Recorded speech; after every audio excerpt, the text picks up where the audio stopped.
Hi, I'm Steve Hassan, and I'm delighted to be with a new friend and former colleague because she just told me she retired from being a therapist, Amy Avelon. Thank you so much for joining with me today to discuss this important topic of therapist abuse. Thank you, Steve. It is an important topic when people don't really talk about ever. So, Yeah, so, my work started from the cults of the Moonies and Jim Jones and all these high profile cults, but over the decades, I've learned about all kinds of undue influence situations where someone in authority takes advantage of someone else for their own power, money, or sex, or all three. And I have had clients who have had loved ones who've gotten under the spell of a therapist, a licensed therapist, psychiatrist, psychologist, social worker, licensed mental health counselor, to the point where they were isolating from family and spending huge amounts of money and even having sex with, in some cases. So tell us your story and what you want the public to best understand about this problem. Because when we first chatted, you said it's so widespread. It's amazing. it is very widespread. I use the word rampant, which I know Hmm. offends a lot of colleagues, but it is. And Me Too has brought a lot of things to light in so many fields. And what is amazing to me is still, for some reason, our field of therapy remains somewhat untouched. Hmm. And we're seeing that it really this across every place where someone has power over anyone, it's pretty much you can count on at least 10% of the practitioners are doing something that they shouldn't be doing, likely more. But in our field, there's still this idea that, oh, therapists just don't do that. But in fact, they do. And I think it's, if anyone were willing to really investigate it, they'd find it just as rampant as we found in the clergy.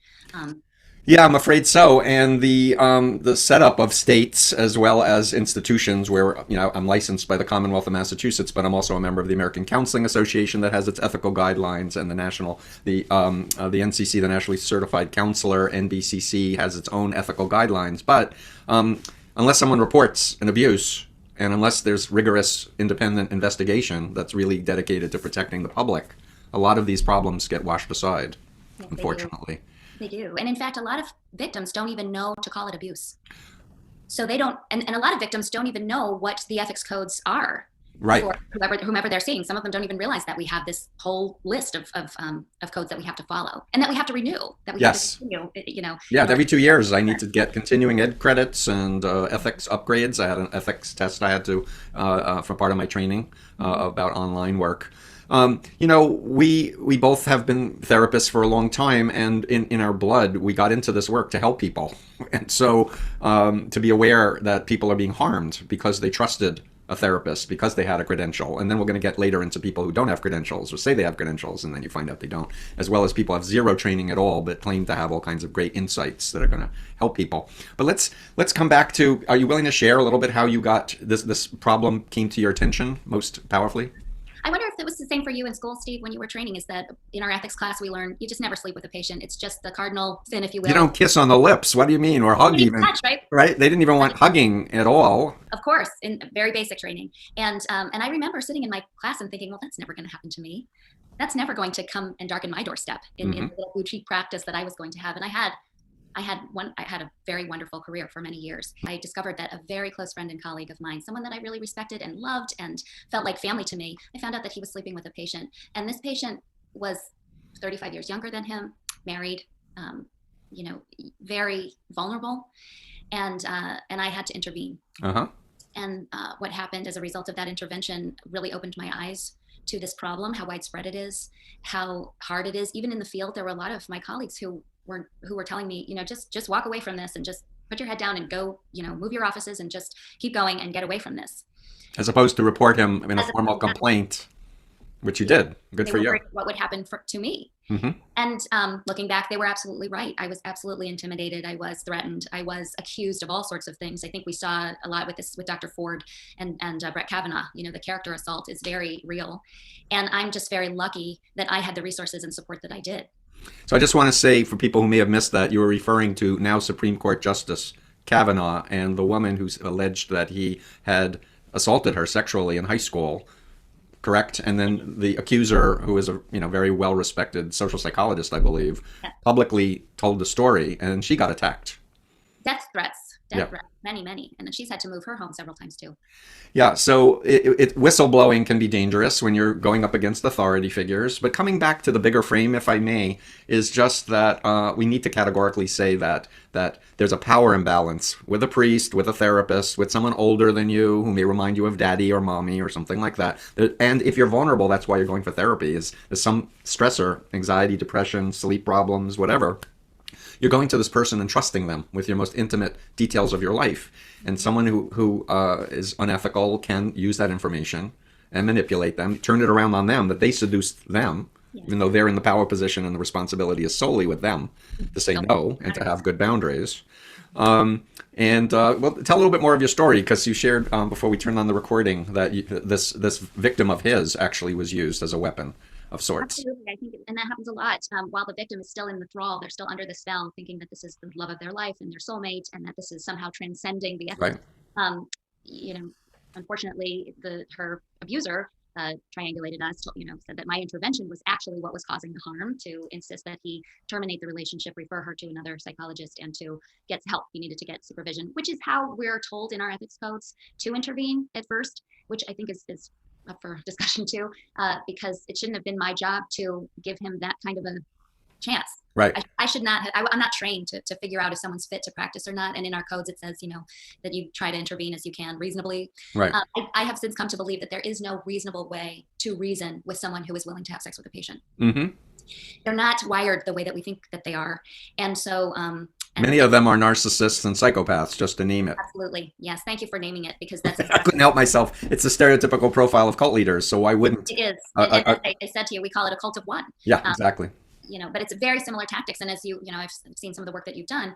Here you have this therapist who is finding out all of the hot buttons. And this is the client is being a good client by revealing what it is they're looking for, their dreams, their secret yearnings.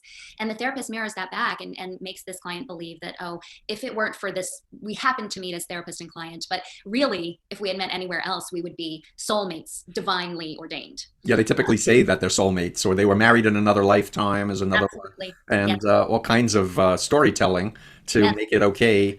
And I would add, many of them are using hypnotic language and hypnotic techniques, whether it's NLP, Ericksonian conversational style. And get a second opinion.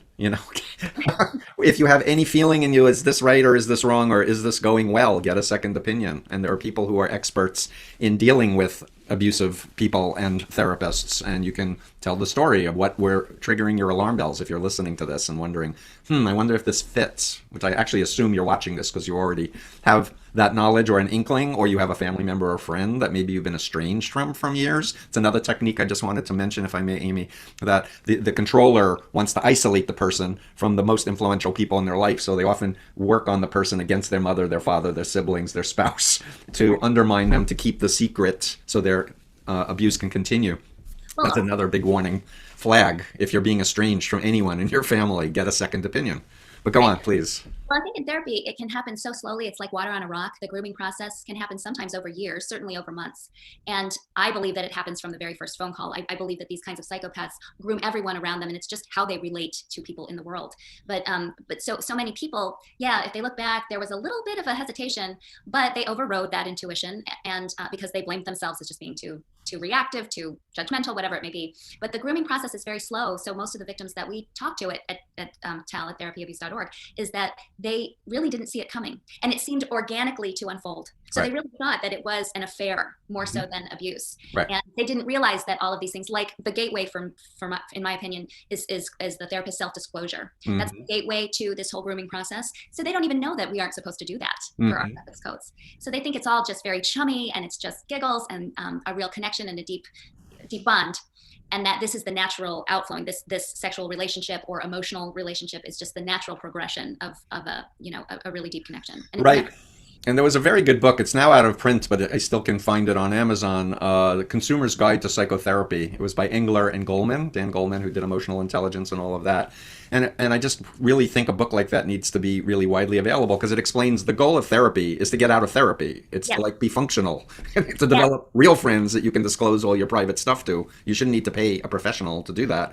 And it talks about different therapists, they have different training with different skill sets for different problems. And if you're not trained to work on the presenting problem that the person has, your ethical obligation is to refer to someone who does or get supervision and learn how to do it. But you should be paying as a therapist, the supervisor, not the client, paying the supervisor to train you. And just a consumer guide of like, how do you pick an ethical therapist? What should you expect in the beginning and the middle? How do you do closure at the end? And it's just people need to understand we're paying the therapist.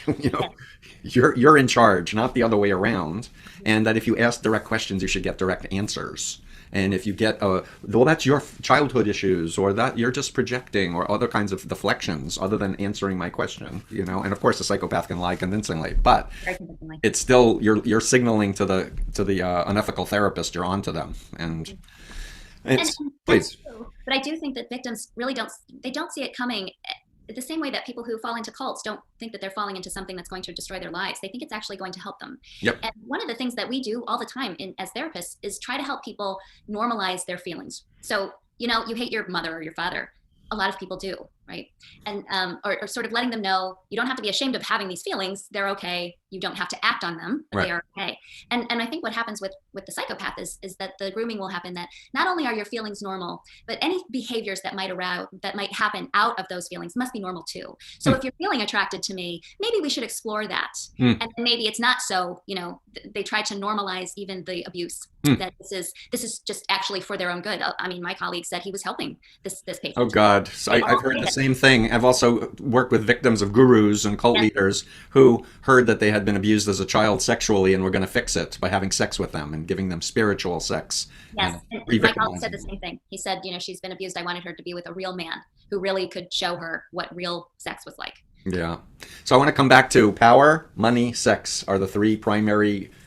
People say, why do cult leaders do what they do? And it's the same thing with a cult leader who is a therapist shingle out. And again, I want to name it. It can be a psychiatrist, a psychologist, a social worker, a licensed counselor of any kind. But I also want to name that there are many people who've lost their licenses because of ethical things, but still advertise themselves as if they were still licensed and practicing. And you got to check to see if a license is up and whether there are complaints against it. But then there's a whole slew of people who've left the profession, but they still hang a shingle up. Now they're calling themselves life coaches or coaches of many different stripes, but they have zero mental health training, zero ethical guidelines. And so there's this huge abuse that's taking place under the guise of self-development, self-actualization, recovering from past trauma.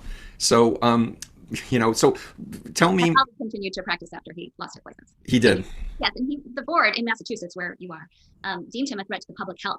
He lost his license very swiftly. Yep. But even the people who were in his suite just let him continue practicing for another year. Yeah, and then a lot of perpetrators just move to another state. Yes, get licensed elsewhere. Yeah.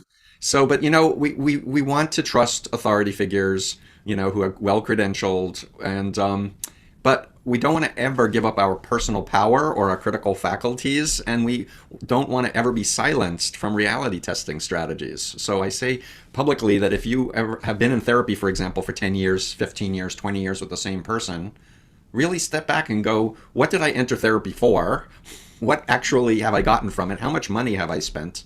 And isn't it time to reality test, get a second opinion, a third opinion, and if I still have issues, find someone who will actually be problem focused, or I should say solution focused, to help you resolve that issue, and be very wary of anybody that again causes you to be estranged from people in your life who are saying that's not ethical. She shouldn't be seeing mom, dad, brother, sister in individual therapy 3 times a week for 20 years. Like, whenever I say that, would anyone do that? Yes, unfortunately. But as part of our training, it's like you're either their therapist or you're a couples therapist, in which you're a therapist to the couple, or you're a family therapist if you have training for that, as I do. Then you're a therapist to the family. But you can't do everything. You can't do all the roles because there's conflict of interest. You can never have that ability, unfortunately, as a single human being. So you have to do conjoint therapy with other therapists. One's a family therapist, one's a couples therapist. Get individual therapists, and then you can get permission to talk to them to discuss things. But again, the public just doesn't know any better. It listen, and I do think that there has been this normalization of being in therapy, and that you need therapy anytime you feel uncomfortable. Oh, I need therapy. Or you find out something about your past, or you have a memory that comes up. I need therapy. There's been a brainwashing in our society that we all need therapy, and that something that may have caused you trauma is going to stay with you for years. That's not true. Correct. And, It's not. therapy needs to have an end and should have a progression throughout towards goals. And if Yep. always checking in every month or two with my clients. Okay, here's what we came in to work on. Do you feel like we're making progress? Are we done with this thing? Let's move on here. The goal from the very first session is the final session. Right. And I think that has been kind of evaporated for a lot of people, and they see it more as going to the gym. Well, you have to keep your physical body in shape for weekly forever, so maybe you do with your mental body, but it's not true. Yeah, you want to have some close friends to just process life Yes. stuff. And if you have a therapist, you want to work on something concrete, specific, time limited, where you can judge this has worked or it hasn't worked. And so I just want to add in, if I may, it's a little bit tangential in a certain way, but so many people have been born into authoritarian cults or have had experiences with religious cults or political cults, therapy cults, large group awareness training cults, multi-level marketing cults, and they see a therapist because of that, but the therapist knows nothing about cults. And that's an ethical violation as well.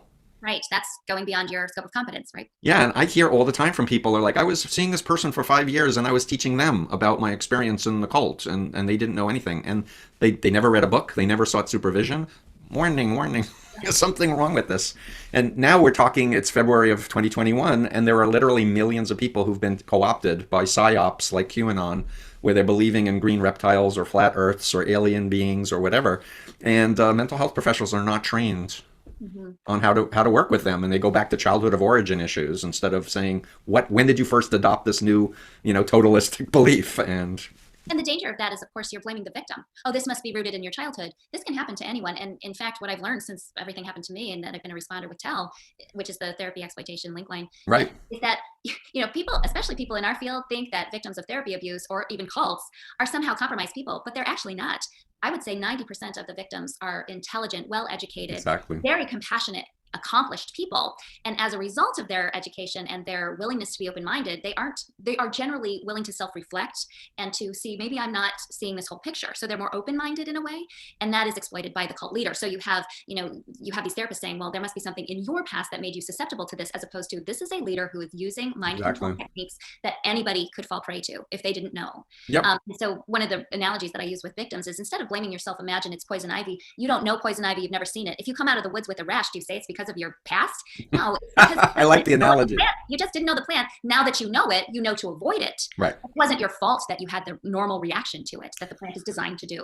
Right. So great point. And I'll just add, from my research with social psychology, one of the most important principles is called the fundamental attribution error. I don't know if you've heard of it, tell me this. But in social psychology, and this is a phenomenon all around the world, when you ask a person why another person did what they did, they have an unconscious bias to give attribution to the person, to their disposition, to their personality, to their history, instead of looking at the social context and the influences on them. So why did Steve get into the Moonies? Oh, he must not have been smart. He must have come from a bad family. He didn't have a good religious education. Instead of, Steve's girlfriend dumped him. He was kind of blue. These women flirted with him, lying to him, saying they were students, saying they weren't part of any type of organized religious group. And they lied to him and put him through a systematic social influence process, right? Yes, that's grooming is basically what you just described. Exactly. And I guess I want to also just state categorically, we're all human beings. And I've yet to meet anyone who had a perfect childhood, didn't have any traumas or didn't have, some issues. And so, but that doesn't mean that's why they were abused by a cult guru or a therapist. Absolutely not. Yeah, there's so much victim blaming. And that's why, have you heard of the acronym DARVO? I have, but remind me what it is. So because that's also what now that you've put this context, it's deny, attack, and reverse victim and offender. And so what you will have is, when you have a whistleblower or a victim who comes forward, you will have the response from the abuser, which says, I didn't do it. In fact, you did it to me, and I'm the one who is victimized here. Yep. And they found, because of exactly what you were just talking about, that it actually works quite well. Yep. People do tend to say, oh, I think that person was vulnerable. And my colleague jumped on that right away. He was vulnerable. She was seductive. I wasn't. He even said that, if I had been kinder to him as a colleague, this never would have happened. Right. That I was very critical of him. And so he was vulnerable. And I'm thinking, oh, please, So, but it really worked. It really does. And it is part of the cult leader playbook.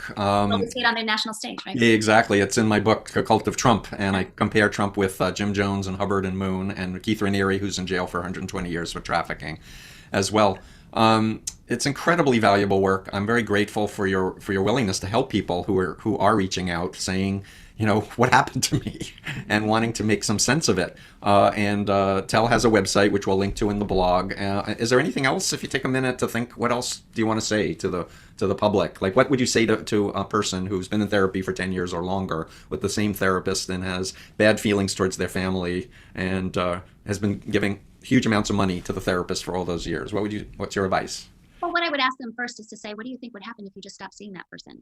And notice the reaction in them. Because if they have an intense fear of leaving this person, that's a problem. Yep. And that's a real hallmark that what is happening is not therapy at all. Because if you're afraid to leave and you become dependent and addicted to this therapy, you're in trouble. And it's important to get help. And again, I just also, for colleagues, for people who are friends, loved ones, this is going on a lot, and it isn't the fault of the victim. The therapist has 100% control of those boundaries. Yep, 100%. I agree. The burden is on the therapist to do no harm, and not on the client or the patient. Exactly. And if you have been estranged from your family because you've been told for years how evil your mother is, your father is, your siblings, etc., what advice do you have for someone who's coming to that realization? How do they build connections again with all the people that they said all these horrible things to? Right. Well, certainly to have compassion for themselves and to realize, I think the awareness is key to recognize what actually happened, and then to really embrace that this was done to them, so that they can lay the blame where it belongs, so that when they are building those connections, they're in a place of, instead of blaming themselves and feeling like they have to grovel back to these people, just saying, I want to tell you that I was really brainwashed, I was under the influence, and I am sorry for what happened with that, but not to go into this place of deep self-blame, to really help other people recognize that, you were injured.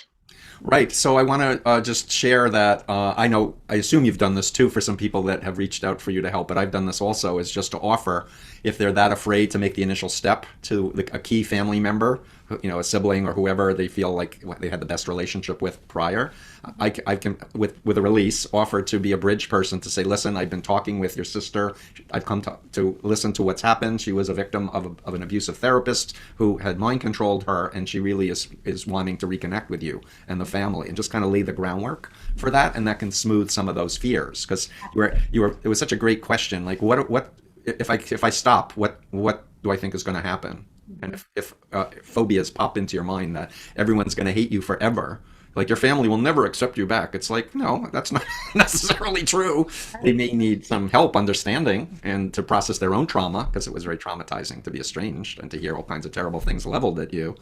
Yes, I think what is so helpful in the work that you do for people who come to you, and certainly what we do at TEL, is when victims reach out to us, the first thing we try to do is help them understand the course of the symptoms, so that they can expect, you're going to go through these feelings. It's normal to want to protect your abuser. It's normal to have withdrawal feelings and wanting to, so that they can start to see that what they're experiencing is kind of the normal course of the symptoms that arise from this, so that they're not still feeling like they're just this strange person who got co-opted, that this is how anybody would respond. Yeah, no, I think sharing other stories of other clients and hearing about other cases, learning about cults, definitely creates a good context. I'm always personally in my profession very leery about being prescriptive to predict what course the person's going to go through, because they may not. But again, I want to come back to what I said earlier. For me and my training, it's like the purpose of therapy is to get out of therapy and live your life and be a fully functioning person with the locus of control in you, where you're using critical thinking as well as intuition, where you have a good mind-body alignment, good relationships that are nurturing to you and positive, where you're doing meaningful work and purpose in your life. That's kind of the recipe for good living. Yes, yes. Just like anything, when you break a bone, you don't expect to be nurturing and doing physical therapy on that forever. Right, exactly. There's a time for healing, and then you. Absolutely. And there is life after cult, or there is life after mind control relationship. But you need to learn what's healthy and what's normal. What's healthy and normal. And I've heard you say this before in your presentation, and I think it's so important that people hear. And that's what I was speaking to in terms of what people could expect. I like to give them hope that actually a lot of victims are quite resilient. Once they're given the right information, the right tools, it's amazing how things can begin to turn around. But when you don't have that knowledge, people can stay stuck for years. Exactly. But once they have the knowledge, it's like the key opens the safe, and then they're off and running. And so it can really turn around very quickly. We have certainly people who reach out to TEL. It's very often they say, I think my story is different. I think that my therapist is actually a really nice guy, and I don't want to turn him in, and I don't want to report. And then pretty quickly, once they put all the pieces together, there they are filing the report, and very, Hmm. very happy to do so, so that no one else goes through what they went through. Yep. And I would also add, a lot of people don't choose to do the formal complaint, and I don't try to pressure them or guilt trip them into doing that. But they often, will come around to it to the point where they see some other story where someone didn't tell and the abuse continued. And I think when the Larry Nasser case broke and there were just hundreds of young girls and women who had been abused by them, and they all were like, I should have talked about it. Hmm. And the whole structure, the whole system was reinforcing this idea of secrecy and let's protect the sport and let's protect him and blah blah blah, instead of we're human beings and we were being violated.